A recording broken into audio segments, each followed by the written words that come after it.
Yes, I'm the advisor for the National Honor Society. Which honor society are you interested in? The Chi Sigma, or are you interested in Alpha Lambda Delta?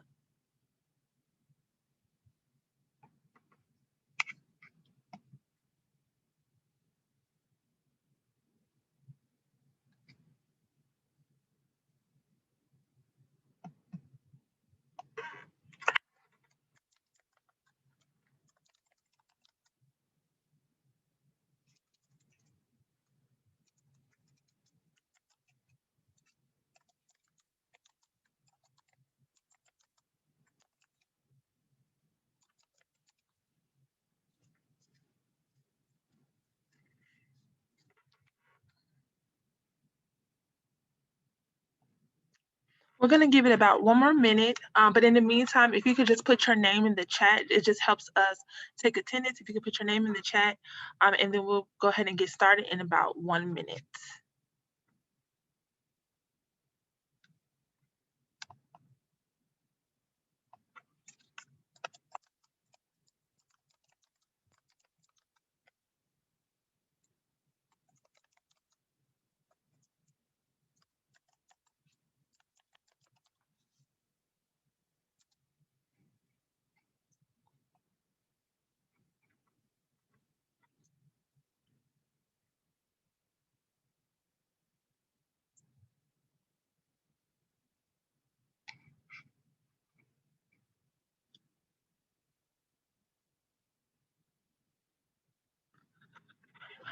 So really quickly, I have a few people just asking me about honor society. So yes, I am the advisor for 2 honor societies. I am the one for Chi Sigma, which is an honor society for transfer students. And then I am also the advisor for Alpha Lambda Delta, which is a honor society for first year freshmen. If you have any questions about those and you want to ask me when this is over, feel free to stay on and I'll answer any questions you guys might have. So we're going to go ahead and get started. Let me introduce myself. My name is Hannah Wilson. I'm the Assistant Director of Student Engagement here at National Louis University. I think this is I've taught a lot of the advanced Go to Eagle Leader workshops. I don't think I've taught many of the emerging. So this might be the first time many of you all have seen me. So it's nice to meet all of you. So we're going to go ahead and get started with today's workshop. Today's workshop is going to be Intro to Budgeting. So I'm going to go ahead and just share my screen. All right, and let's see.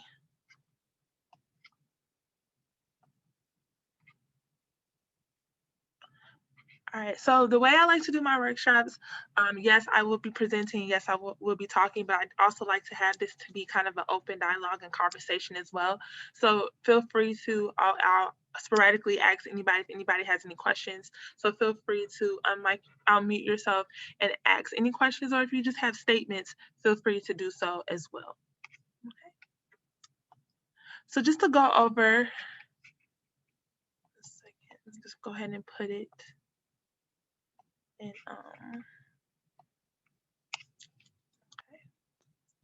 So just to go over the presentation today, we're going to be going over the art of budgeting. We're going to be going over establishing personal and financial goals. And then we're also going to be talking about what are some different tips and tricks that's going to allow you to help you budget. So we're not going to just show you one way, but we're going to show you a couple ways that you can find ways to budget no matter what that can be, no matter if it's short-term or long-term goals. We want to make sure that you have the tools and the tricks necessary and needed in order to be able to budget successfully. So to get the conversation started, when it comes to mind, what comes to mind when you hear the word budget?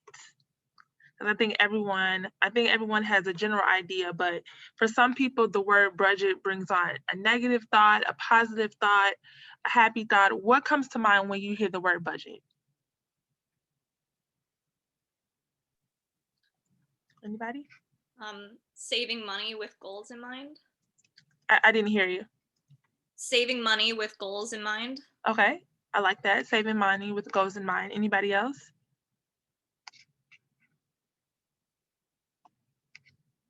Okay, and anxiety. Someone said anxiety. Okay, yes, I definitely can see that. Someone said not wasting too much money. Okay. Restriction type spending. Okay. Let's see. Right, all of those are great answers. So just to ask you all, do you all budget? Does anybody have already a successful way of budgeting, or, they've tried to budget and it just hasn't been working out for them?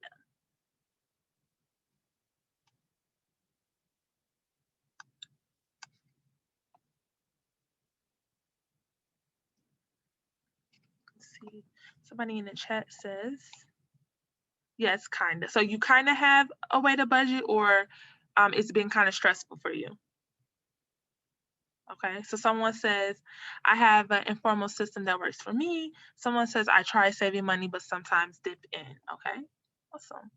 And so I guess that also leads into the next question: what is the hardest part of budgeting? And sometimes one of the hardest part is being able to budget and save, but you never know what things might come up. And so then it allows you to have to dip in. Let's see what some other people are saying. Sticking to it. I kind of have a budget, but I spend it too. Compromising. Okay. So yeah, those are all sacrificing. Those are all great answers, and those are all so true. It definitely takes compromising and sacrificing, especially when you have a goal and your goal is sometimes our goals can be tedious because we don't, it's sometimes we want to make these big purchases, but we need to save. But sometimes in order to save, we have to make sure that we are saving within our means and also spending within our means as well. So yes, balancing long term and short term. Thank you. Yes, all of those are great answers. Let me have one more in the chat. Yes, creating a happy, because that's technically what you have to do. You have to be able to create that happy medium when you meeting everything in the middle. So true. So just to reiterate some quotes, I think it's, we want to put a positive notation on budgeting. We want to create a positive mindset when it comes to budgeting. So Barack Obama has been quoted saying, a budget is more than just a series of numbers on a page, but it embodies of values. So it takes understanding our values, understanding our needs and wants also when it comes to budgeting. David Ramsey, who is a very famous individual when it comes to budgeting and finances, he says a budget is telling your money where to go instead of wondering where it went. So budgeting is taking the money that we have and allocating it somewhere, not trying to figure out, oh my God, what happened to my money, but also positioning ourselves mentally and physically as far as writing it out or typing it out of where our money actually goes. So how do we define budget? A budget is a financial plan that allocates future income towards expenses, savings, and debt repayment. So our budget is the money that we make or the money that is given to us, and we take that and then we have to allocate it to future incomes, whether that be our expenses, like our car insurance, or our mortgage or our rent, our savings, because we want to make sure we always have savings because we never know when we might need it for a rainy day. And then our debt. Some of us have, our car insurance, or not necessarily our car insurance, but our car payments, or even just credit cards. We want to make sure that we're allocating what we make and make sure we're allocating to those different things. So some of the three things is expenses, savings, and debt. Budgeting is creating a plan to spend your money. So it's creating a way to allocate where the money is going to go. So from the very beginning, we know that we make this much and we want to make sure that we're putting it in certain places. Good budgeting is spending less than you are earning as you plan for financial goals. Budgeting is the fundamental step in achieving financial literacy, and by extension, reaching financial security and freedom. I think all of us is our main focus, all of us, is to make sure that we're not necessarily just saving, but also saving towards being able to have some type of financial freedom. Budgeting is the process of creating a plan to spend and invest your hard-earned money wisely to meet your personal and financial goals in life, whether it be short or long-term goals. It should not be a mathematical exercise that we think we have to endure. Rather, it is a result of self-assessment of our relationship with money and a necessary roadmap to steer us towards a higher standard of quality of living. So we don't want budgeting to feel like a burden. Budgeting should not feel like a burden. Budgeting should not feel like a mathematical exercise that we completely hate. We want to get to the point where we enjoy budgeting because we know that by budgeting, it's creating a safe space for us. It's creating a future for us that's going to assist us in the quality of our living. Okay. So what are some reasons that we do budget? So some of the reasons that we budget because it allows you to decide how you want to spend your money. Sometimes we get paid and sometimes we know, oh, hey, we know we want to make this purchase. And so it's like, okay, by budgeting, we know that if I save a certain amount at this time, I'll be able to make this purchase. It determines how to spend money in the future by helping you save. It teaches you how to live on less than available income. Because like I mentioned before, we want to make sure, and I'm going to want how I say it verbally, we want to make sure that we are spending less than what we earn. So it's really important. So teaching you to live on less than available income. It helps you to stay out of financial trouble and prepare for emergencies. We always want to make sure we're saving for a rainy day. It helps control your spending and stay organized. It keeps you on track for your financial goals. It keeps you from feeling financially overwhelmed. Sometimes when you don't know where your money has gone and you just spent and not really paid attention to where your money has gone, you feel overwhelmed, especially when you know that you have bills that you need to pay. So it keeps you from feeling financial overwhelmed. It helps you avoid or get out of debt as well. And it allows you to get ahead, especially when we know that we want to move into, like I mentioned before, financial freedom. It helps us get ahead. Any questions so far? Feel free to unmute yourself or you can put your answers in the chat.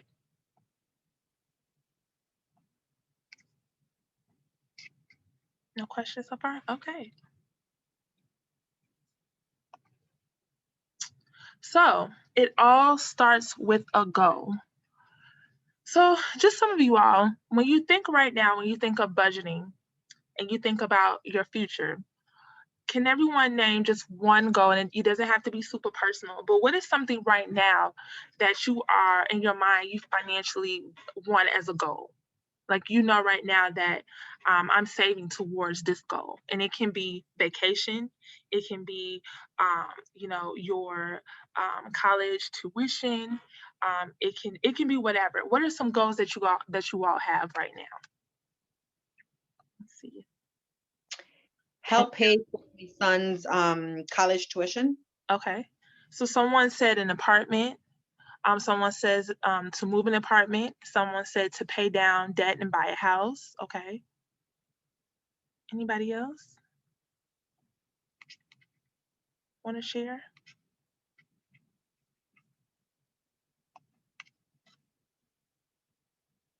Thanks for sharing. And those are all definitely good goals to have. Yes, being able to pay down your debt so that you can eventually buy a house, making sure that you're saving so that you can get that apartment on your own or get that apartment with whoever.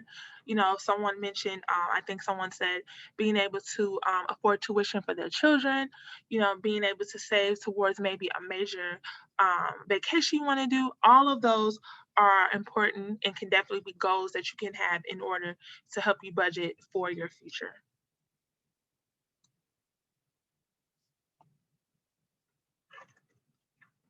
So well-written and financial goals should be SMART.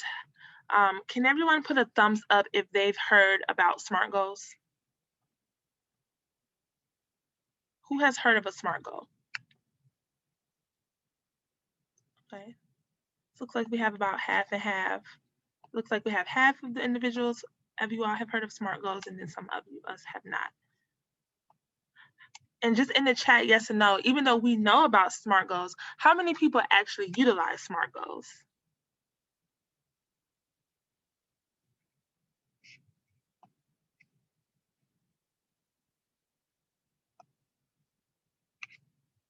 Okay.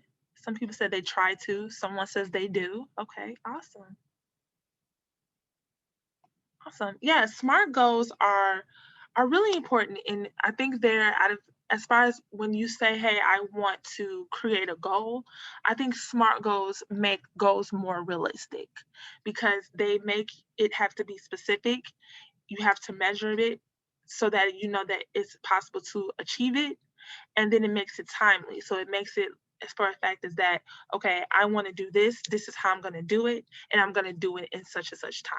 So it's being realistic. So for example, a student working part-time is not likely to be able to afford a new car every couple of years.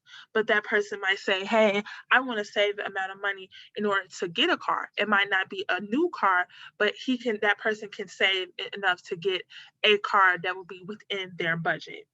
Be specific. I want to save $5,000 for a down payment to buy a house. So this person specifically said that I need to raise, or I need to collect, or I need to budget for $5,000. He didn't say I want to save, so that I can get a down payment. He specifically said $5,000.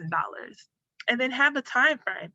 I want to pay off my credit card within 18 months. So it's like when you hear 18 months, mentally like, okay, look, I have 18 months. How can I spread this out so that I know that I can, save this amount per month so that by the end of the 18th month, I would have paid off my credit card. I know for me, example, I have a couple credit cards, but it's one credit card that I owe the most. And I already told myself, hey, I want to pay off this credit card by the end of the year. So I already know, like, hey, it is April.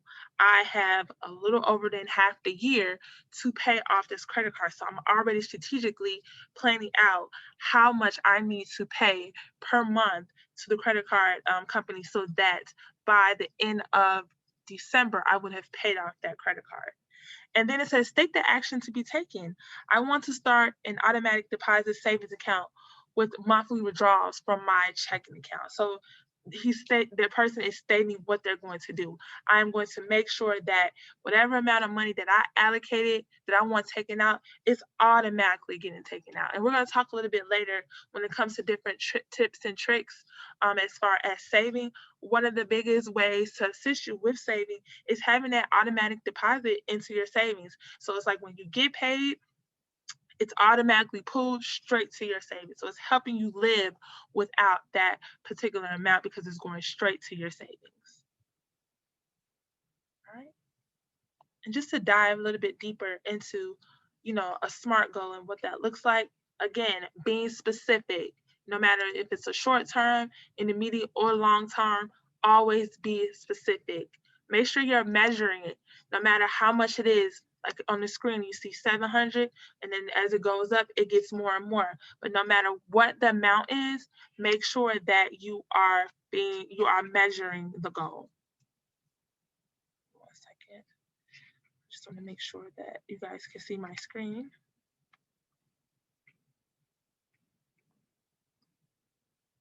Okay. And then make it time sensitive as well. Know how much you want to save within a time frame. Make sure that, so like I mentioned before, you know how much you need to save per month and make it attainable. Make it attainable. Again, knowing how much you need to save per month. And then make sure it's realistic. Make sure it's able to happen. That's why it's important to, I would say, understand your own personal finances so that you can know what you need to do. What somebody else might be able to save, you might not be able to save. That might not be a realistic goal for you because that does not meet the expectations of your finances. But make sure you are setting realistic goals within your own personal finances. Okay. And I thought I was doing some research, and this was, to me, was a really, really good SMART goal. And I'm just going to read it out because it hit upon everything that you need in order for a SMART goal. So it says, I have 2 credit cards, a Visa and a MasterCard. I owe $2,400 on them combined. I would need to pay $200 each month, which I can afford in my budget to pay off the debt in 1 year. Once I am free of this debt, I will charge only things that I need and able to afford to pay back in full on time by the due date of these credit cards. So he was able to state, he said within this that he's able to afford $200 a month. He's making it realistic. He's letting us know how much he's going to pay per month, and he's letting us know how he's going to do it, okay? And within the time frame that he's going to do it. Okay? When you think of your finances right now, if you could come up with a SMART goal off the top of your head, can anybody establish, even if it's just a small goal of just, hey, I want to make sure that I'm saving enough money for something just within a month? What is a SMART goal that you guys think you could think of off the top of your head that you know you guys want to obtain?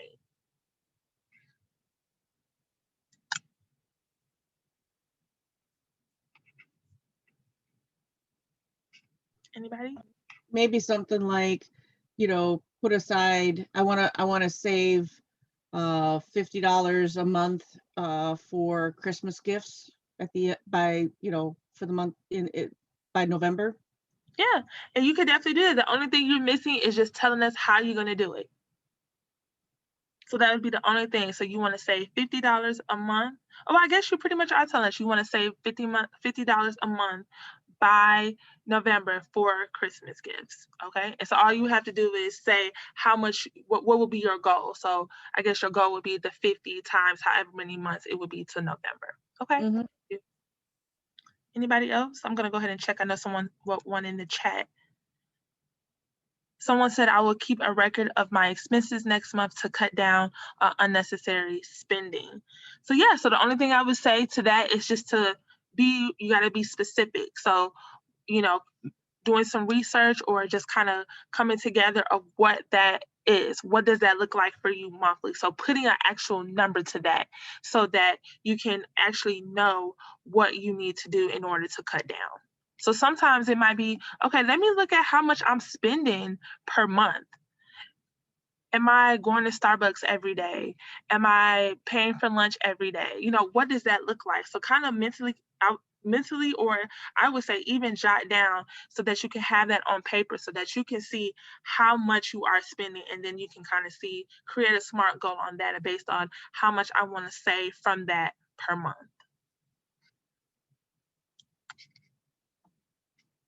Okay.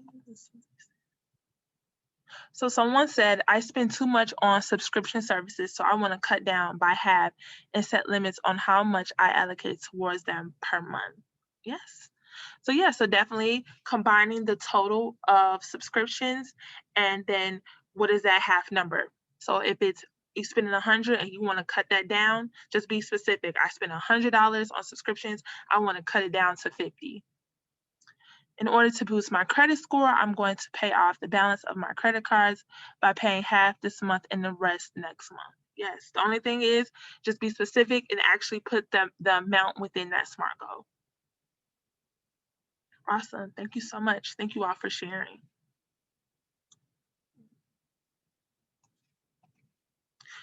I think SMART goals are so important. I think that if you really want to establish a true sense of budgeting, it's important to have a goal, and it's important to be specific. It's important to make sure it's obtainable. So whenever you decide, and part of your I would say your after piece of this is making sure that you do create at least one SMART goal, so that, because SMART goals is definitely where it begins as far as budgeting. Okay. And then I think someone mentioned that they wanted to kind of save as far as how much they spent. And so sometimes in order to do that, you have to find out where your money's going. You have to find out where it's coming from and where it's going. So that's collecting information. So that information could be your your paycheck stubs, your bank records. I think nowadays, especially now when we're in the world of just swipe, swipe, swipe. And so sometimes, some people are real diligent with, making sure that they're checking their online bank statements. Some people are really good with budgeting within their little budget book, if people still do that. But I feel like sometimes when you are just swiping, people do not budget as they should. So making sure that you pay attention to your bank records so you can see where your money is going. Financial aid award letters, tuition and bill fees, what does that look like? Especially in school when it comes to tuition and bookstore, especially if you are paying for your own college. Your credit card bill, again, We live in that swipe world. So pay attention to your credit card and seeing where that money is going. And then some of our fixed income, which are things that we're paying for that, no matter what, they're always going to be there, like our utility bills, and some our insurance, those, and the groceries. We can definitely cut back on what we spend on our groceries, but groceries are not going to go anywhere. And then you have, eating out and personal and pet and miscellaneous. So kind of just seeing where your money is going, creating that personal financial directory so that you can see how much is coming in and how much is going out. So creating a list of all of your financial accounts using a secure document. I say it's important to use a secure just so that you're protecting your information. Okay. And I think it's also important too, because we always are getting receipts, always getting receipts. So just understanding when it's important to keep receipts and when it's not. So, a grocery store receipt, it might not be that important to keep a grocery receipt. However, it's important to keep your bank statement so that you can, at least until it's paid, so that you can make sure that those type of things are off the budget. Let's see, we do have something in the chat. Yes, online banking is very helpful. I agree. Using Excel spreadsheets to track your expenses. I agree. And even later, we're going to even talk about some apps that you guys can use that are right on your phone, because we're all on our phones all the time. Just providing you all with some apps that'll be helpful as well. So where does your money come from? And so now we've created a goal. We know what we are saving for. We know what we are budgeting for. And then we're already starting to collect how we get our money. We're starting to collect how we spend our money. So another thing is, where does your money come from? So our money can come from different places. So it's important that you are able to recognize all of where your money comes from, whether it be from your job.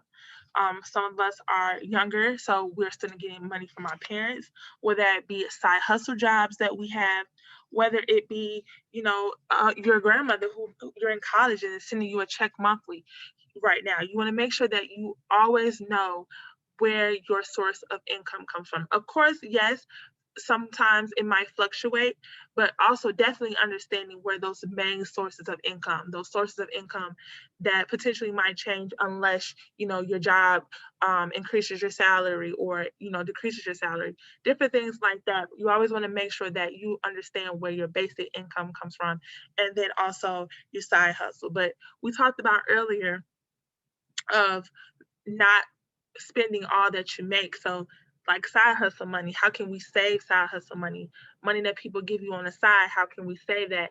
And understanding the importance of the money that you actually make. So listing your current sources of income. What do you expect to be your source of income in the future? So some of you are right now, pretty sure some of you all work. So outside of work, or some of you are just in school, what do you guys plan for to be your sources of income in the future?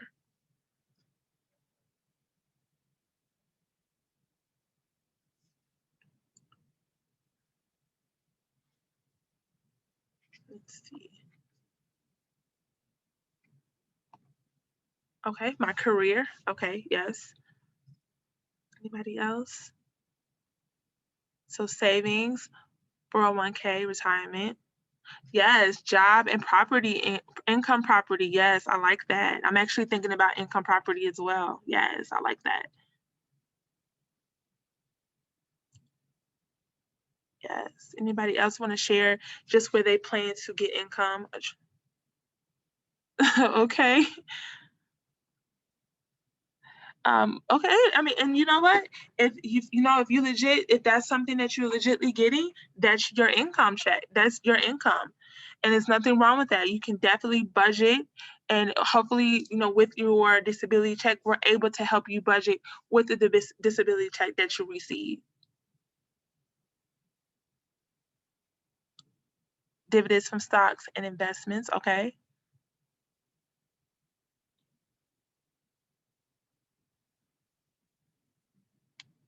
Yes, these are definitely all sources of income, whether they be big or small, they're all sources of income. And I think sometimes it's good to know, like, yes, some people make more than others, but we can budget so that some of the wants that we want, we can budget for that. And that's why it's important to budget. So because no matter how small you make, if that's truly something that you desire, budgeting will help you get there, no matter how much you make. Might take some of us a little bit longer to get there, but we'll get there.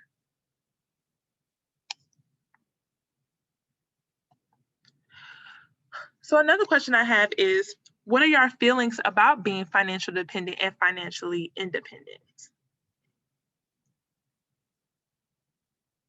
Because budgeting and saving for the future helps you be financially independent. Okay, somebody says they're looking to have a private practice and that becomes one of the incomes. Awesome. And then someone says tax returns. So yeah, you can definitely add that to whatever that month is, utilizing that. But also too, remember tax income, that's definitely a great way. That's definitely a nice amount of money to save, especially when that's something that you don't have on a regular basis. So anything you don't have on a regular basis, how can you utilize that money to save? Yes, prefer to be financially independent. Yes, and we hopefully by learning the proper notations to budget, we're all looking forward to being financially independent. All right. So this can be a tricky question. Where does your money go? So now we know how we make our money. So now I want you guys to think about what you spend your money on. And, of course, there are two different things that you have to look at. You have to look at the necessities of things that you necessarily have to spend money on, and then the things that we could somewhat cut back if we need to. So what the patterns can you see in your own spending habits? Do you see good spending habits, negative spending habits? Let's see what we see in the comments. Okay, bills, personal care, tuition. Okay, 401k, stocks. All right, so this seems like you guys are putting a lot of your money to the good pieces, the things that we have to pay for, okay? Does anybody feel like that they are spending money on things that they could potentially cut back on? Okay, I cut out Dunkin' Donuts and saved a lot of money per year. Okay, yes. Eating out, food, yes, food is a big one. I know for me personally, like Starbucks, Dunkin' Donuts, definitely. Random clothes, accessory shopping. Oh my God, yes. Grubhub. Grubhub, yes, yes. I was telling somebody yesterday when it comes to Grubhub and Uber Eats, it's like your bill can be $10 and then once Grubhub adds on all the other money towards it, now your bill is $25. So yes, we could definitely save money if we eliminated Grubhub, Uber Eats. Yes, definitely.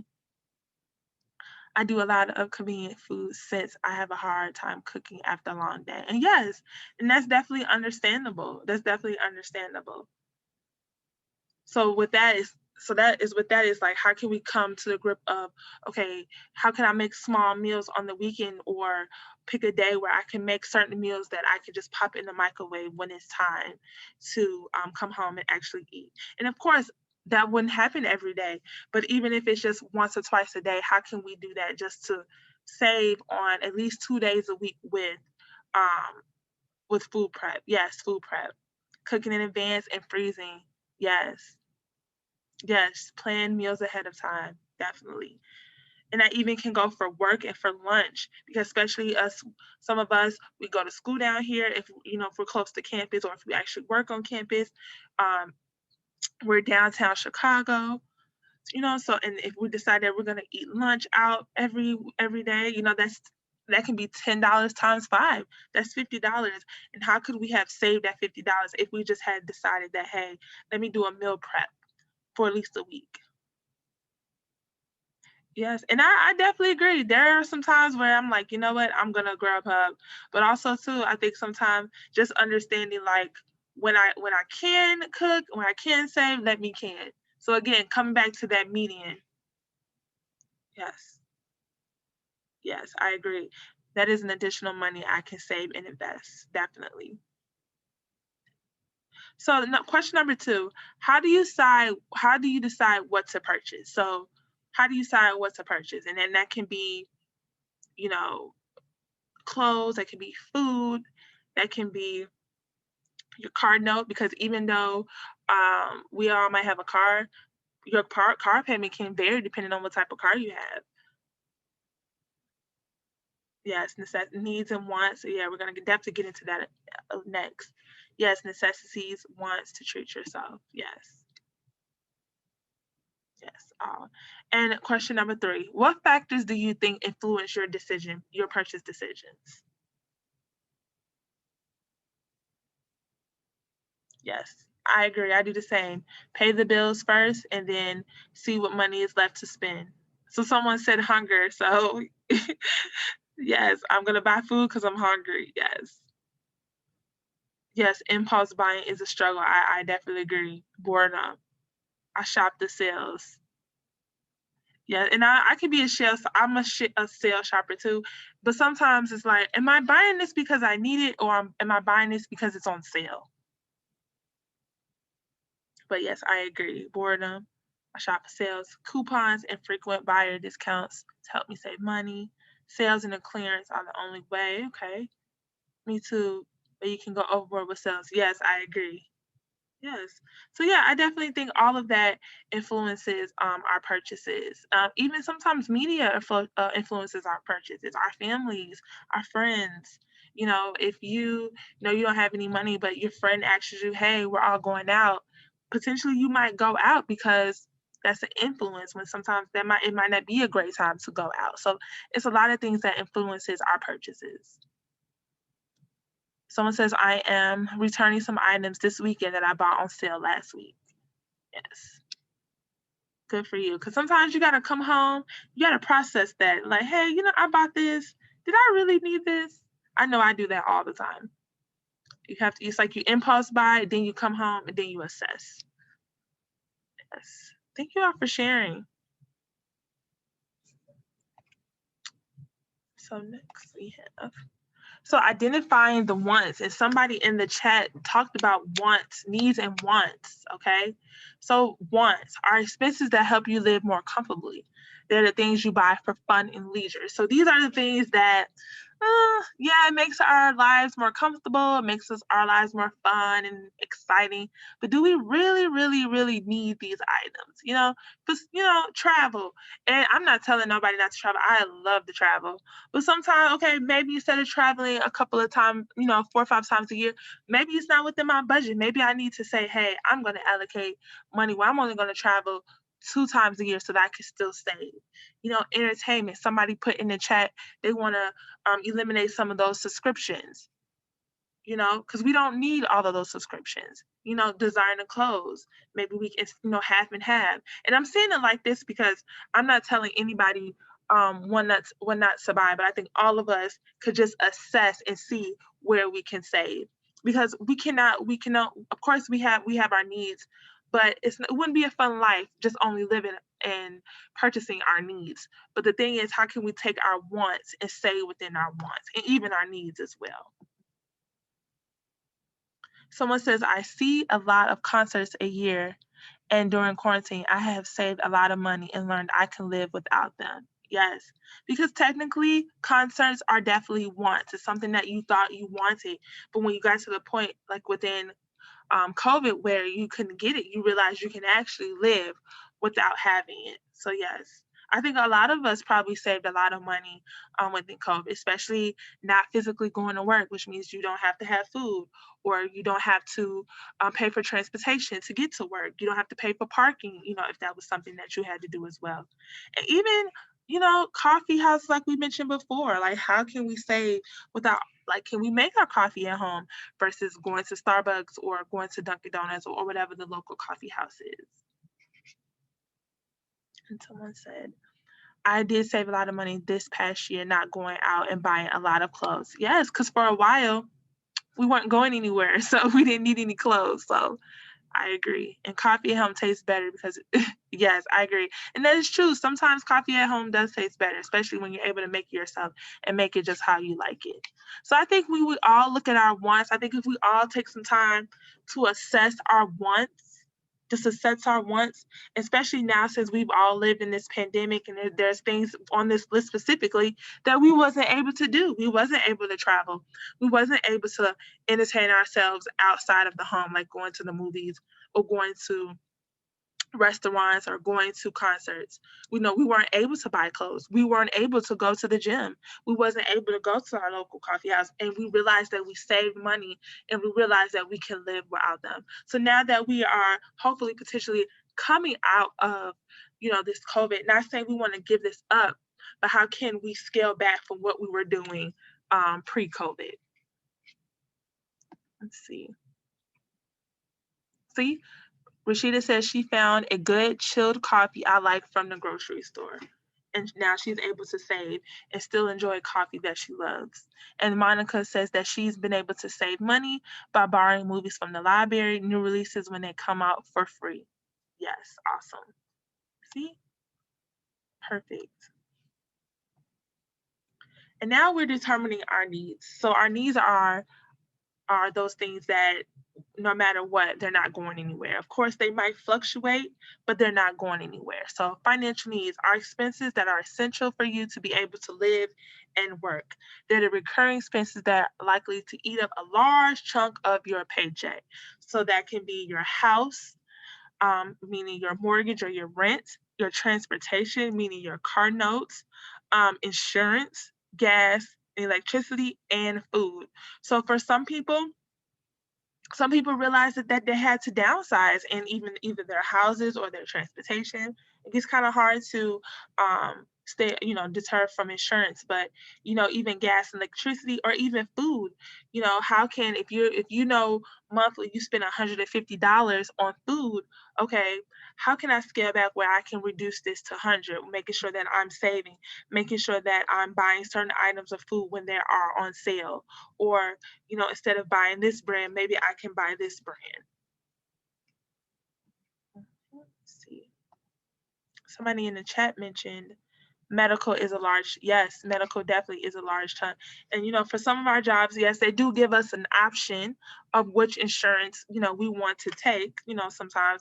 But sometimes you also have to weigh your options with that too, because the more you spend on the insurance, the better insurance that you get. So, you have to weigh that option as well. So yes, insurance definitely can be a large chunk. And then think about it, it's medical insurance. If you have a car, that's car insurance. If you have a house, there's usually some type of insurance that you have on your house in case, something like your basement floods or something like that.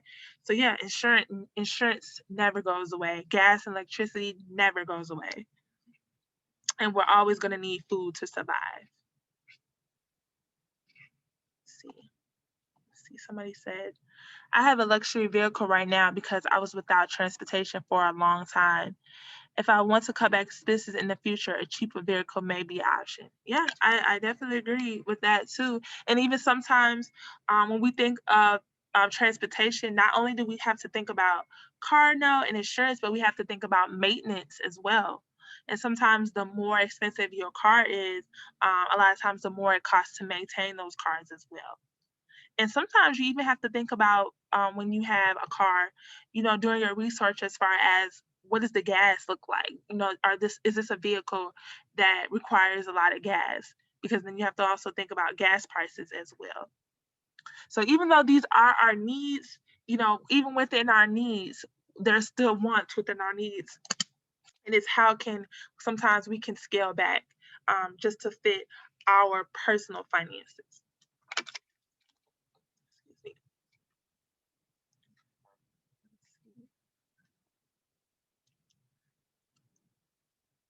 Okay, somebody said that I lease and the maintenance package is included. That's awesome. Yes, I definitely. Yeah, I I agree. just wanted to add, like, even though it's a luxury vehicle, that was an option I chose because I know that if a vehicle like I have breaks down, it does cost more. Mhm. So having the maintenance and having the option of getting a brand new vehicle that work, because I don't want to have something that I have to have in the shop all the time. Maybe I spent $2,000-$3,000 and bought outright, and I don't have a car note.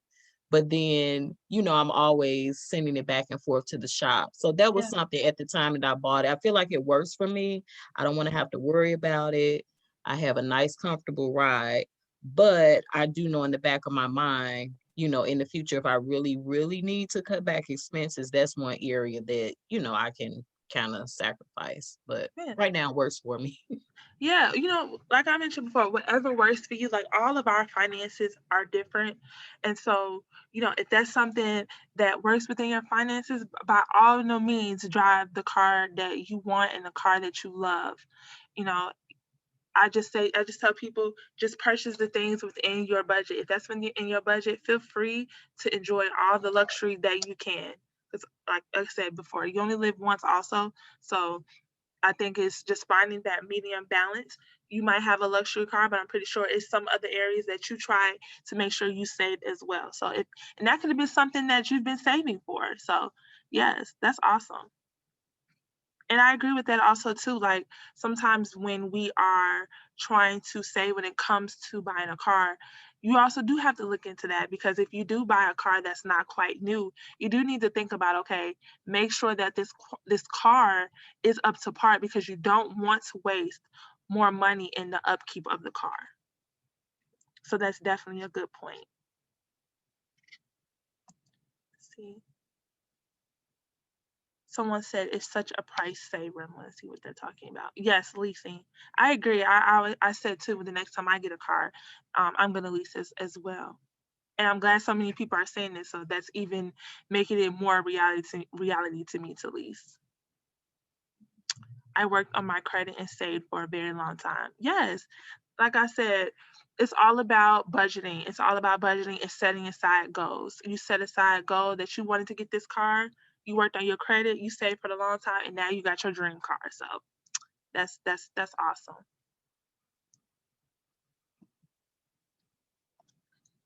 Okay. So I also wanted to bring up like emotional spending, and I think someone said in the chat that one of the reasons what inspires them to spend some time is just being bored. Especially sometimes even within COVID, when, of course, we had a lot more free time than we usually do. So, some of us probably were just buying things on Amazon or just buying things that we potentially didn't need just because we had nothing else to do.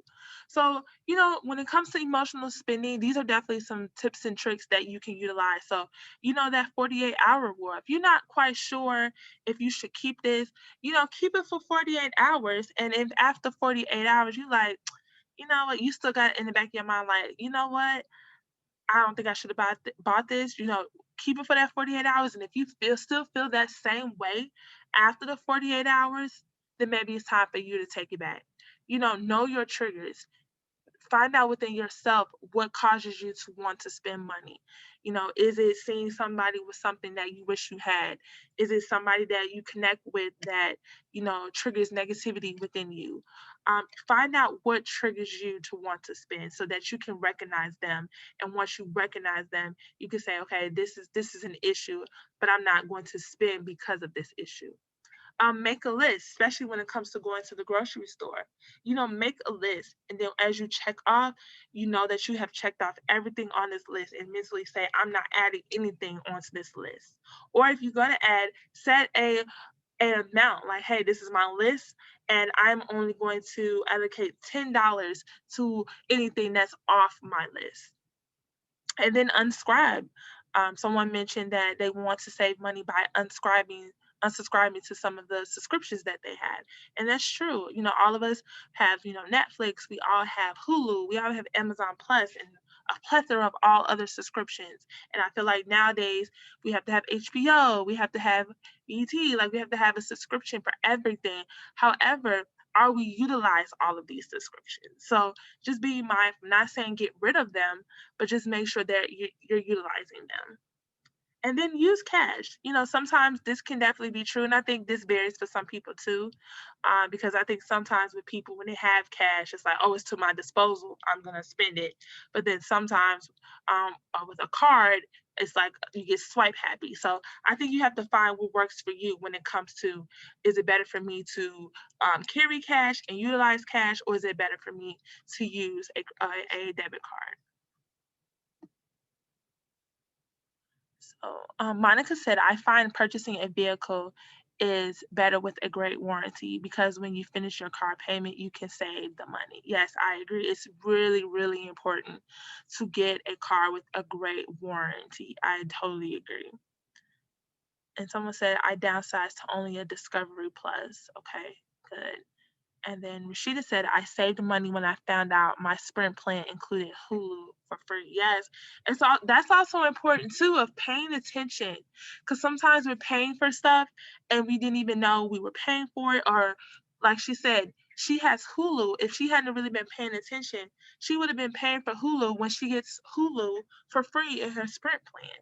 So just paying attention to where your money goes, pay attention to what your money goes, and finding out how you can get things either for free, or how you can get items or subscriptions or anything for a discount. Like right now, you can get Hulu, Disney Plus, and I think it's ESPN, which is a bundle package for a certain price. Okay, maybe that's a better option for you than paying separately for all three, because if you're paying separately for all three, you're spending more money. Or even if you live in a household with multiple people, maybe kind of strategizing that every certain individual, this person pays for Hulu, this person pays for Amazon Prime, this person pays for another subscription, so that you're not only the only one paying for all the subscriptions. It's like a buddy system or a family system where different people are paying. So that's another way being able to save on subscriptions. Because at the end of the day too, we all want to be able to, when that new show or that new movie comes out on Amazon or on Hulu, we all want to be able to watch it. But how can we watch it but with also still saving as well?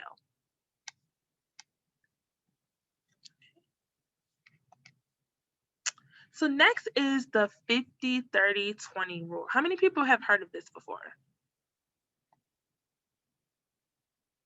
I see 2 thumbs up on that. Okay, so I'm gonna go ahead and see. So I have one person, no, I have a yes. Okay, I have a small video, and then we're gonna go ahead and get into it.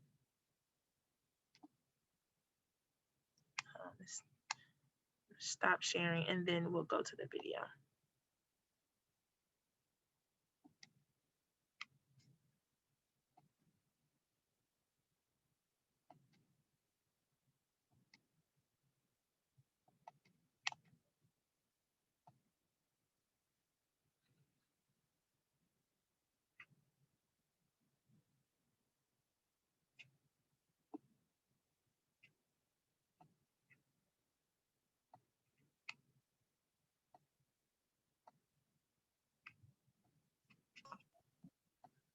All right, here we go.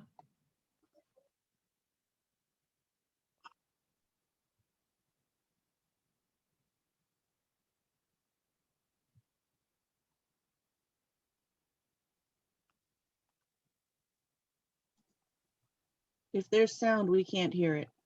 Really?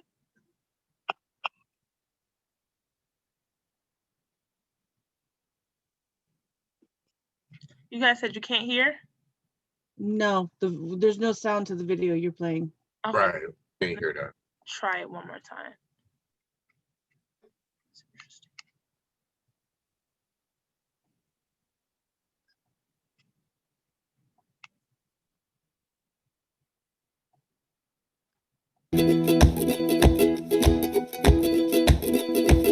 You may have come across the 50-30-20 rule as you plan your finances. But what exactly is it? The 50-30-20 rule is a method of budgeting that can help keep your spending in alignment with your savings goals. It divides your after-tax income into 3 different buckets: your essentials, your wants, and your savings. Here's how you can apply it to your budget. Set aside no more than 50% of your income for the absolute necessities. In general, these will include housing, food, transportation, and utility bills. Any expenses that you'd almost certainly have to pay, regardless of your job or current place of residence, would be considered an essential. Set aside 30% of your income for your wants. This would include unnecessary expenses that enhance your lifestyle, such as cable bills, trips to your local coffee shops, or buying those new shoes you've been eyeing. Take a look at your expenditures in your monthly budget, then decide which ones you're able to cut down. The fewer costs you have in this category, the more progress you'll make paying down debt and securing your future. Set aside the remaining 20% for your savings. Think of this as your get ahead category. This includes savings plans, retirement accounts, debt payments, or rainy day funds. This category of expenses should only be paid after your essentials are taken care of, and before any personal spending. Whether you make $30,000 or $150,000 a year, establishing a good habit like this will last you a lifetime. Ready to get started on your 50-30-20 budget? Download the Mint app on your app store to manage all your finances in one place. And make this the year you build a strong foundation for your future.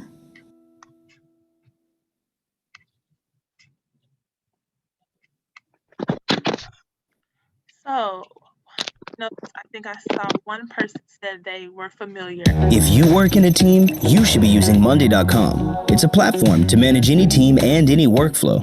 Marketing, sales pipelines, construction, creative productions, you name it. Pick a template or start afresh. Here, you can track everything your team is working on. Simply drag and drop to create the perfect workflow for your team. Everything is customizable, even our logo. Damn, yo! See who's in charge of what, and easily prioritize. Meanwhile, your team can... So I know a few people said that they were familiarized with that. How many people think that is something that would be obtainable for them?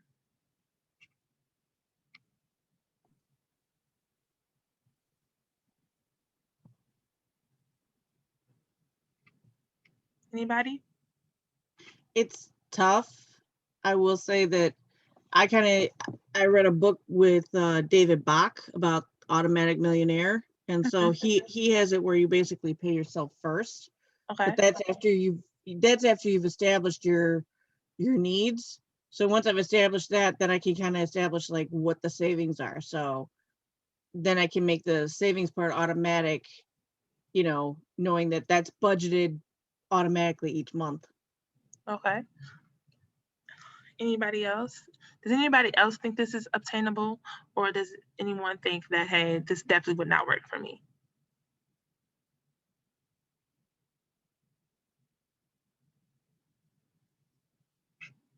Make sure I'm checking the chat. So someone says that they spend close to 90% of their money on essentials. Okay, and then Alexis Jackson said, that's good, only I would do 10% saving and 10% for my tithes. Okay, yes. I agree with that. Okay, yes. Someone said, I think it could work. I think also too, what is such a good idea, such a good thing about this is that you're supposed to spend 50% on your needs, your essentials, but I think it also helps you to figure out how I can lower my essentials, because 90% on your essentials, that can be a lot. So I think again, of course, everyone's finances are different, but I think it kind of helps you evaluate how I can maybe reduce the amount of money I spend on my essentials, whether it be, can I cut down a little bit on my groceries, whatever it technically can be.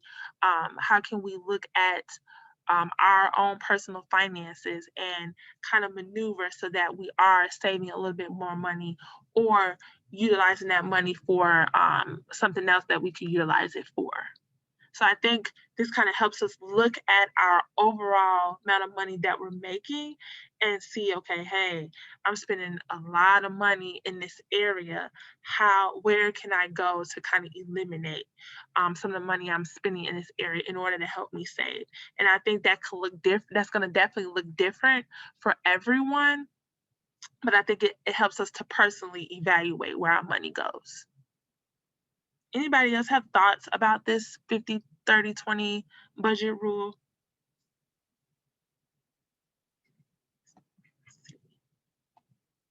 And again, you don't always have to put your answers in the chat. Feel free to unmute yourself and you can say open as well. So Joey says, I save more per week based on own expenses, my wants, so I can budget my account for tuition. I possibly changing jobs or career as well as making additional income.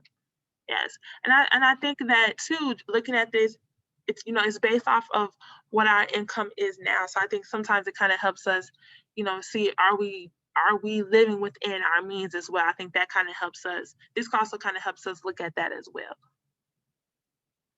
That's what I was going to chime in and say. I know I've had times where, you know, I have cut back on my expenses, but I still find myself like really having a tight budget or coming up short. And then that's when, for me, I've made the decision, because some people may go get an extra job or have a side hustle, but for me, that is the time when I've made a decision. Hey, I probably need to look at, you know, a promotion at work and possibly make more money, because either you have the money coming in or you just don't. So, I mean, once you review and see, okay, where can I cut back, or what can I, you know, do to cut back on my expenses, if it's still tight, then I mean, you just need more income at the end of the day. Yeah, I agree with that. I do think sometimes for some of us, it does get to a point where, okay, yeah, I potentially might love my job, but maybe it's time to kind of reach out and see where I can make more money. I definitely agree with that as well. Because expenses continue to rise, you know what I mean? Like rent continues to rise, cost of living continues to rise. So sometimes there's only so much you can do to cut back. That's so true. I definitely agree with that as well. Yep, that is definitely true. And you know, your way you live, they don't associate your rent or your mortgage or anything like that based on how much you make. You know, it's a set amount. You know, some places do, but for the majority, you know, the rent is the rent, no matter what, you know, your the amount of money you make. So yes, that's definitely true. And for some people, you know, a second job isn't an option because of just other things that are, you know, are going on in their lives as well. So sometimes you have to take all of that into consideration as well. Anybody else have any thoughts? I think we do have a couple comments in the chat. Yes, I totally agree. Every type of way. Yes. As far as, you know, possibly changing jobs or career as well as making additional income. Yes, I agree. So we're gonna move on. So next we do have a small activity, and the activity is pretty much basically helping us understand the whole idea of budgeting and where our money goes, some of those needs, some of those wants, but then also those unexpected expenses as well. So if you are able to pull out a piece of paper, please do so. I know some people might be in their car or driving home from work. You know, if that's the case, that's okay. I'm definitely going to be sending this out post today's session. But if you are able to, definitely please pull out a piece of paper so that we can kind of go over this activity. So we're going to be looking at the budget of an individual. So right now we're meeting Gabrielle, and right now we're looking at her budget, okay? We're looking at her budget. We see that Gabrielle, she works part-time at a greeting card company and part-time at a record store, okay? So the net monthly income for her first job is $600, and the net monthly income for her second job is $800. So 600 plus 800 is going to be her combined total for the month, okay? Her plan fixed monthly expenses, it includes $200 for rent because she does share an apartment with two other individuals. So sometimes that can be something too that we have to do in order to help us cut back our expenses, is finding a roommate or seeing who else that we can move in with to help us cut back on our rent. She pays $175 for car insurance. $175 for car payment, and then $250 for her car insurance. And then her plan fixed expenses include, she pays $100 to herself in order to save, in order to go to trade school. She pays $150 for food, $40 for gas and oil, $50 for clothes, $60 for entertainment, and then $30 for personal items. Okay. So right now I'm just going to give you guys a time just to kind of process this, kind of look this over, and then we'll go to the next slide.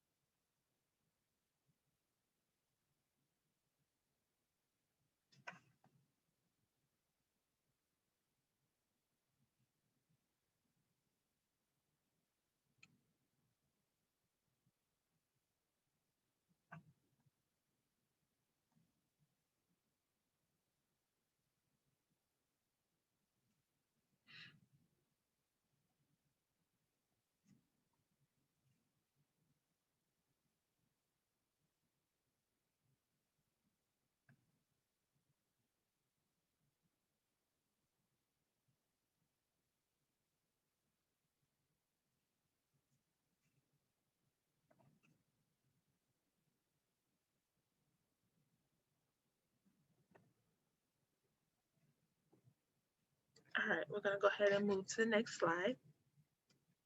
All right, so now we get to what Gabrielle budget was actually, what she actually made that month actually. So we know that her combined income was $1,400 for the month, but this month, she made overtime, so she made additional $45 for the month, okay?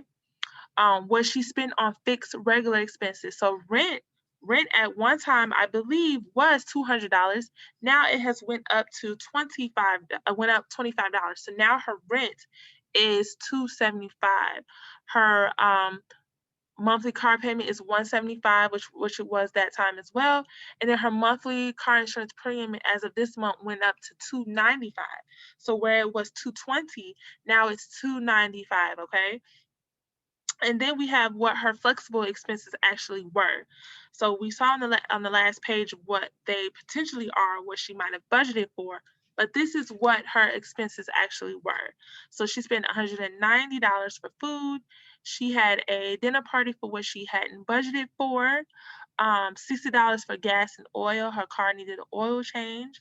$35 for parking and bridge tolls. $220 for car repairs.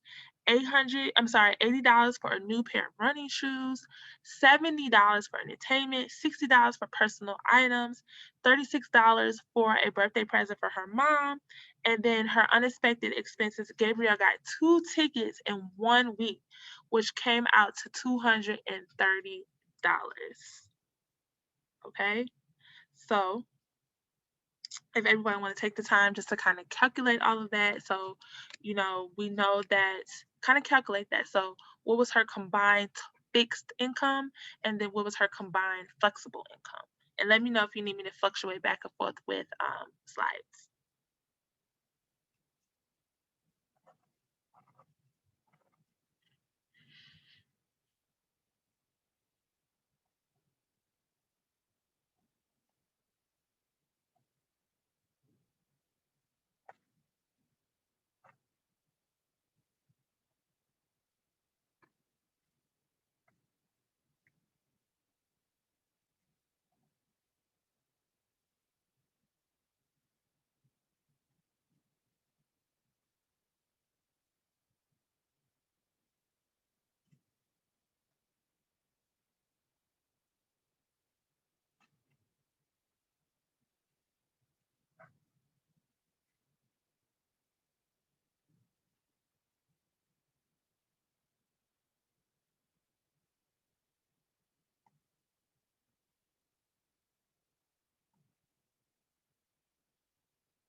Does anybody else need more time?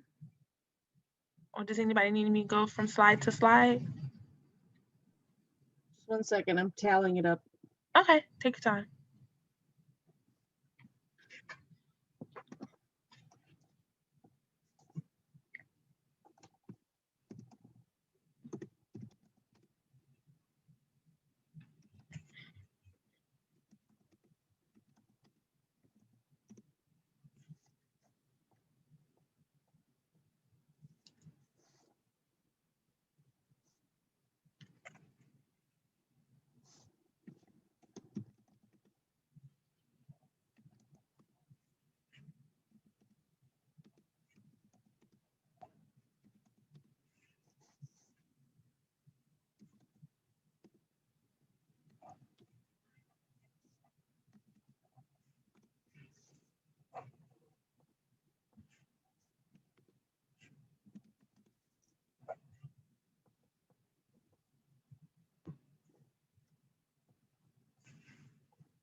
Let me know when you guys are ready.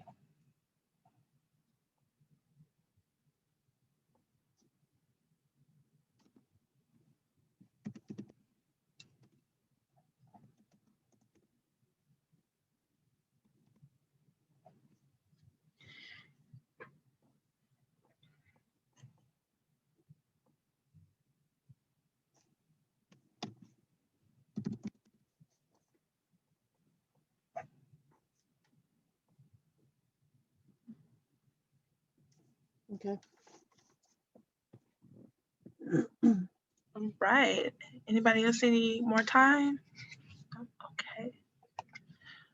So if we wanted to look at it from this, aspect, her budget, job one, she made what? Anybody want to say? 600, Right, 600, and then job two, 800. okay. But remember, she actually made, so that's a total of 1,400, but she actually made how much? He actually made 1445. Exactly, because she worked overtime. So the difference would have been that $45. So then let's look at her, sorry, let me make sure. Let's look at her fixed regular expenses. So we have her rent, which is, $200. However, it went up to $225, correct? Yep. Yes, and then her car insurance, I believe that stayed the same. But her car payment stayed the same, but her car insurance went up, correct? Yes. Yes, and then she didn't have any credit card expenses, but then we had some other expenses, right? Yep. All right, and so if we, looked at all of that and make sure that we went through each one of those, looking at the budget and looking at what she actually spent in the budget, does anybody want to give the total monthly amount that she budgeted for versus what she actually spent? So fixed cost, it was budgeted for 595. That's what I got too. The actual turned out to be 695. So that was an additional fixed expense of $100 for the Mhm. month. The flexible was budgeted at $430. But if you don't include the two speeding tickets, the flexible actual went up to $750. And if you put in the $750 plus the two parking tickets, that was, or speeding tickets, that was $980. Okay, and so what was the difference? The So if different, you it was, calculate her fixed income as well as her, so we have our fixed regular expenses and then her fixed regular expenses. So let's calculate what was the total of that. well, the total of the fixed, either fixed actual and the you mean the fixed and the flexible actual? Yes. Okay, the total was $3,120. Okay. All right. So, and what was the difference between how much she actually budgeted for? Give me 1 second. So that's 3,120 minus 595 minus the 430. So that's an increase of $2,095. Okay. So let's look at our discussion questions. What is the difference between Gabrielle's planned expenses and her actual expenses? $2,095. Okay. And so was she staying within her means or not staying within her means? Oh, no. Okay. So when you think about it, and this can goes for everyone, what areas do you believe she overspent? And this could be different for everyone because everyone sees certain things as important. Everyone values different things. So what did you all think were places that she overspent? And I can go First, back to slides and look as well. first the speeding tickets, that would have saved her $230 right there. That's true too. That's true too. But the thing is, and of course, you know you're speeding, but just, but sometimes you can speed and don't get a ticket, and sometimes you can't. True that. So it's hard to say because she have eliminated that. Yeah, she can eliminate that if she wasn't speeding, but that's something that could fluctuate back and forth. Somebody said entertainment. Somebody said yes to speeding tickets. Okay. Any other areas? There was that, I didn't write out everything, so you'd have to go back to the slide, but she had that $190, I think, for dinner, I think it was. Yes. So $109 for food. She had a dinner party for which she had not budgeted for. So she spent $190 on food for herself at a dinner party. Was it important for her to get, brand new running shoes during this month? Was that something that she had to have done right now? Right. Yeah. Mm-hmm. Okay. And then also she had $34 for parking and bridge tolls. Okay. I think sometimes you have to look at that and say, okay, that's part of flexible expenses, but sometimes parking and bridge tolls, is that really flexible? And is that something that she should definitely budget for? I would say yes, because like me living, especially in the suburbs, it's like, if I know money is tight this month, instead of taking the toll roads like 355 or 294, I may try to take a different route, but I have to budget my time then to be able to then save those tolls. Because tolls add up fast. Yes, they definitely do. I agree. Accrue. Oh yeah. So just, looking at this, like, again, the 190 for food, but then that's why it's also important, the whole idea of saving for a rainy day, because you never know when you might need $60 for an oil change. You might never know, because I think also too, $220, that's a lot. That can technically be a lot of money for car repairs if that's something that you had not budgeted for, and so that's why it's really important that you save, for a rainy day when you have these unexpected amounts of money that you have to spend. Okay. So again, I think we talked about what areas did she spend less than she planned. So I guess we didn't talk about that. So what areas did she spend less than she planned? Was anybody paying attention? And I can go back. Yeah, I didn't write it all down. That's okay. So she had only planned to spend, well, she's definitely spent more than her food. I'm trying to think. Wasn't really too many places where it's like she really overspent in all of her areas. Yeah, she definitely, overspent in all of her areas, as it looks like. Yes. And then also too, how much did she spend on the use of her car this month? And I think for some individuals who live in the suburbs, for some of y'all, it's completely, you're definitely not gonna get out of a car because you need a car to get to work or whatever. But some of us who live in the city, I think it's also important to kind of balance out the amount of money that you spend on the car versus being able to maybe navigate back and forth to work on the train or something of that nature.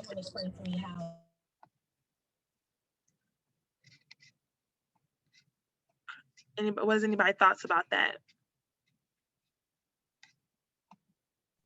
Yeah, I think, oh, go ahead, Rashida. I would say definitely living in the suburbs, having a car is more of a necessity. Like I said, I went without a car for a long time. So even though there's like a bus system, it can be hard getting connections. Like it's just not like the city, or you can take cabs or Ubers, but that can be problematic too sometimes for different reasons. So yeah, I think having a car, and then even when it comes to like the weather, Mhm. so a city block and a suburban block is different if you're trying to walk, especially if there's snow or different things like that, just trying to get around. Like there are just some logistic things that make it more of a necessity to me living in the suburbs. I definitely agree. I definitely agree with that. And I even just thinking about my own like personal things that I pay for. So I do live in the city. I do work downtown, and I drive to work, and I park in the garage, and I come to work downtown. I work from home part time, and then we come in the office twice a week. But when I do come into the office, I have to pay $13.50 to park. But if I was really trying to save money in certain areas, would it be more beneficial for me to take the train where I could have probably paid like $5 instead of $13? So I would have saved, that minus of the 13 minus the $5, I would have saved that. So I think, depending on where you are or depending on what you can do, that could potentially can be something that you can do. And I know I was an individual who took Ubers a lot as well too, and even now it's not financially responsible to take Ubers nowadays to come downtown. You might as, if you're gonna either take the train, or you might as well come down and park your car, because so that's certain things you have to think about when you're thinking about saving, like what is the best option for me. I think like I put in the chat, it comes down sometimes to lifestyle choices, Yeah, that's true too. what we sort of prioritize and what we so for a while before I got my car and I had to work in the office, I was taking the bus for a while, but then they changed the route and it was really inconvenient where I had to walk a long way. So I found myself taking cabs, which was more money, but then they cut back to where I could work from home a few days a week before I went, eventually to full time. So even though I was not making as much money as I do now, it just kind of became like a lifestyle choice for me, like a Mhm. convenient thing. There were just so many things that I was like, by the time I do all of this to take a bus to work, I'm frustrated, I'm tired. When I get off, I don't want to do all of that. So I just kind of made that a thing. Like I'm just taking a cab until, I don't have to. So Yeah. I don't know. It's just I agree. That is true. Sometimes where we live, we have to take that in consideration too. The safety of where we are, all of that can be taken in consideration. Where we potentially might want to save by taking bus or transportation or public transportation, but is this, we might not feel safe to take public transportation. So I definitely think it definitely comes down to lifestyle at times as well. So the last question is, how much money did she have at the end of the month to put into her savings? Was anybody able to calculate? I don't think she had any because she was well beyond her means. Yes, that's true. She did not have any money to put in her savings. Correct. So when you look at this system, as far as, I'm gonna go back just a couple of more slides. We've talked about the 50-30-20 rule, which is an option, and then you have this option. How does this option look for you? Is this an option that you think that you will be able to utilize, as far as writing down what my income is, how much I want to budget for that, being mindful of being realistic as well. Remember, we always got to make sure we're being realistic, and then putting down the actual and then the difference, but then also at the end, seeing how much we're able to save. I mean, this is a lot closer to the system that I pretty much already use because I do track all my expenses. And then I think that because I've been doing it for so long, it gives me the ability to then see where I can spend money. Like sometimes maybe I can't buy gifts for people for things, and maybe I'm making cookies or I'm doing something different just to try and you know, Mm-hmm. usually something more economical. Yeah, good. Anybody else? Anybody else thoughts on this process?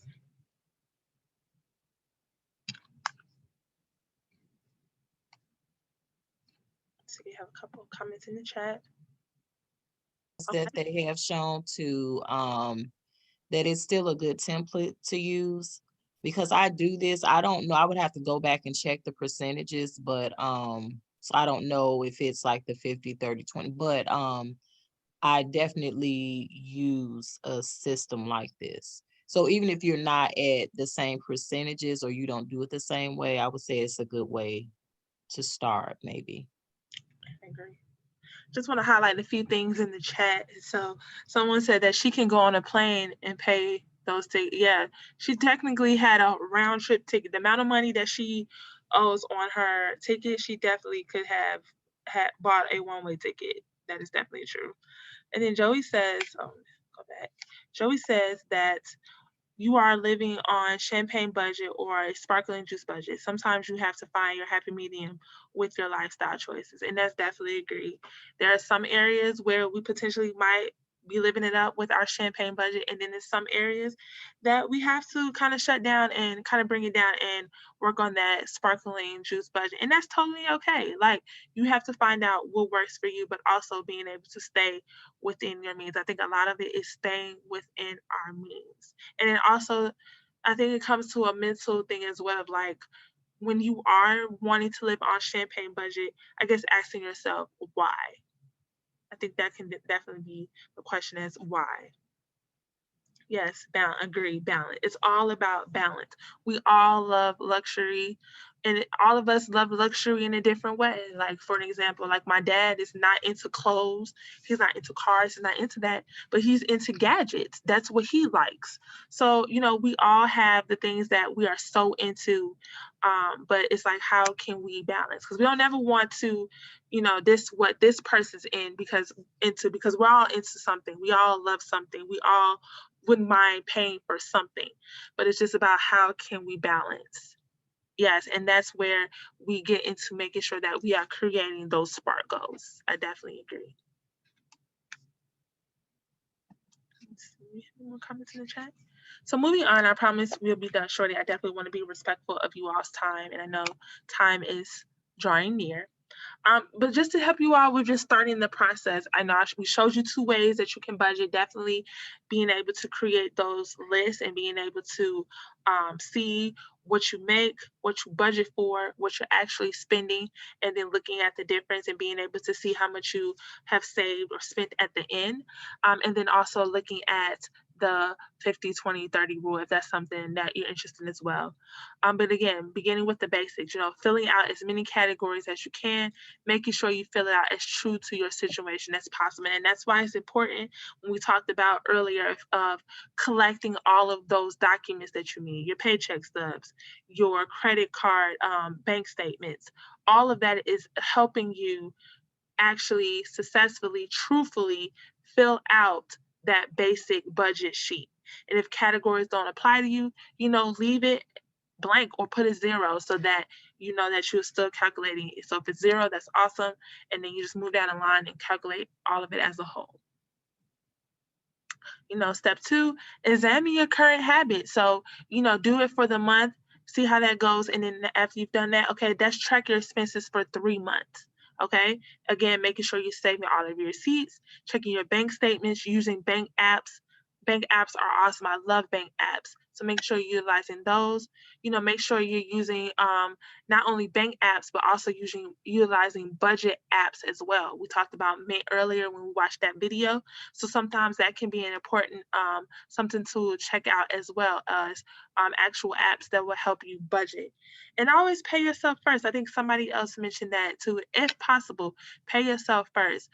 Sometimes it might, and that also varies for certain people too, because sometimes they feel it's important to pay their rent first because you always want to make sure you have a roof over your head. But if, after you pay your rent, okay, how can I pay myself first?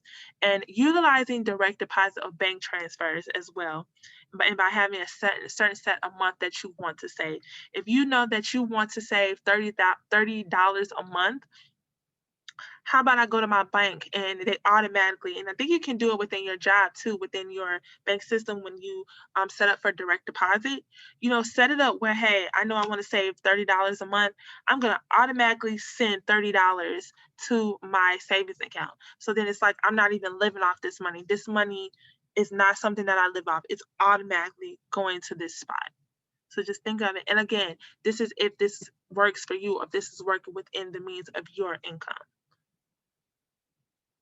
Okay, and review and adjust. No matter how you did it this month, if that didn't work, that's okay. How can we rework it for next month? So maybe this month you saved $50, okay?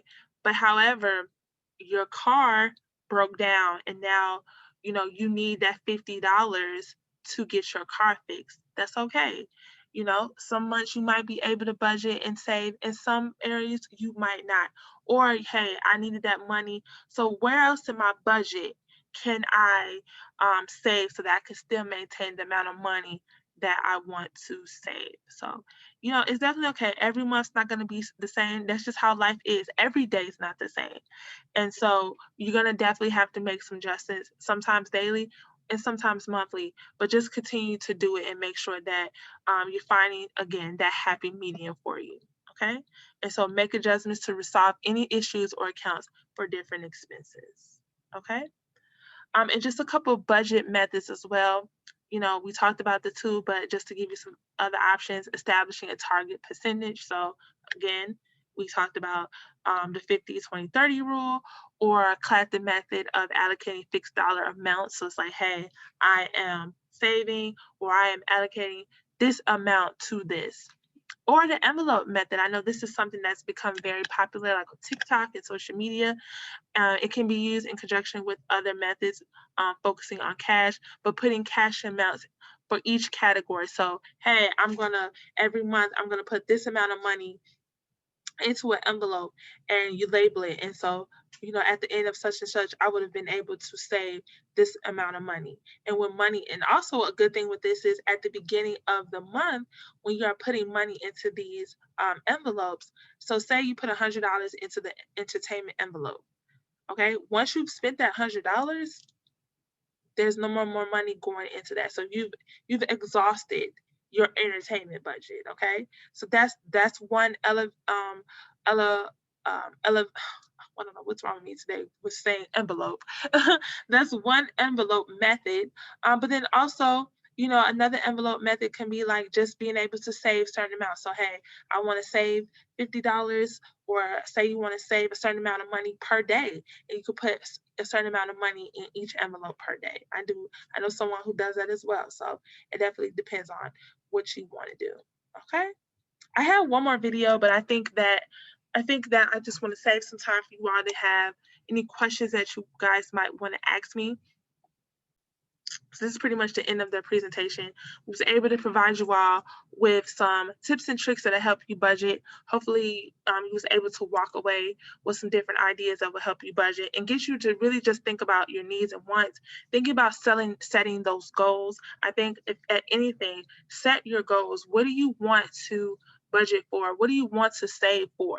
I think if you have that in the back of your mind, or have that at the forefront of your mind, it's something to kind of live for. It's something that you really want to do. I'm going to live to do this. I'm going to take the time to actually do this so that I can obtain whatever I'm trying to obtain. Okay. So I do have a couple of questions in the chat. Oh, no problem. If you have to leave early, no problem. Again, that's why I want to make sure I'm being mindful of everyone's time. And so Joey says, save so when the ground opens up and swallows you, you can recover. That is so true. Save now so that when you have that rainy day, or when you have that expense that came out of nowhere, it won't be such a drastic issue because you would have had that money on the back end to pay for that. So yeah, it's definitely saying that's why it's important to not always spend all that you make, because you just never know when you might need a little bit more than you actually make. So always make sure you're saving something. Any more questions?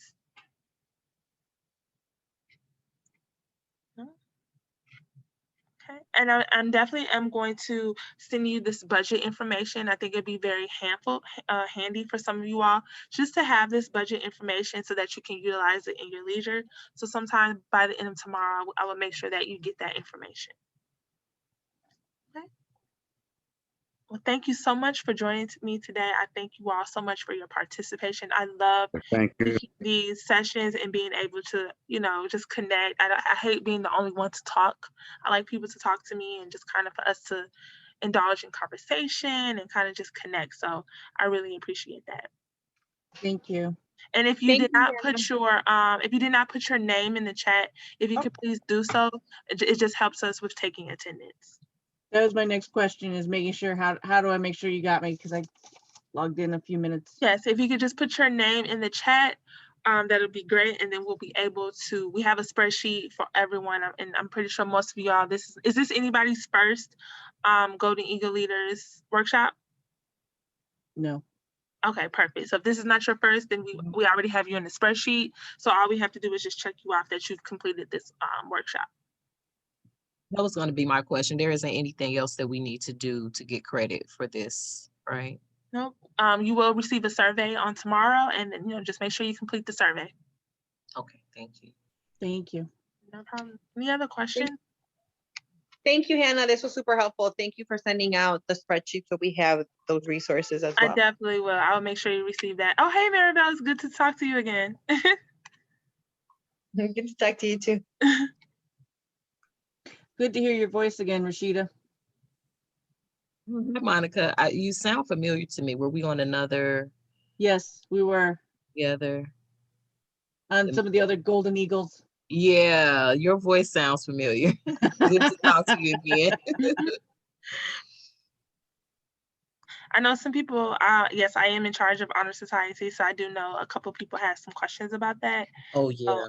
I can definitely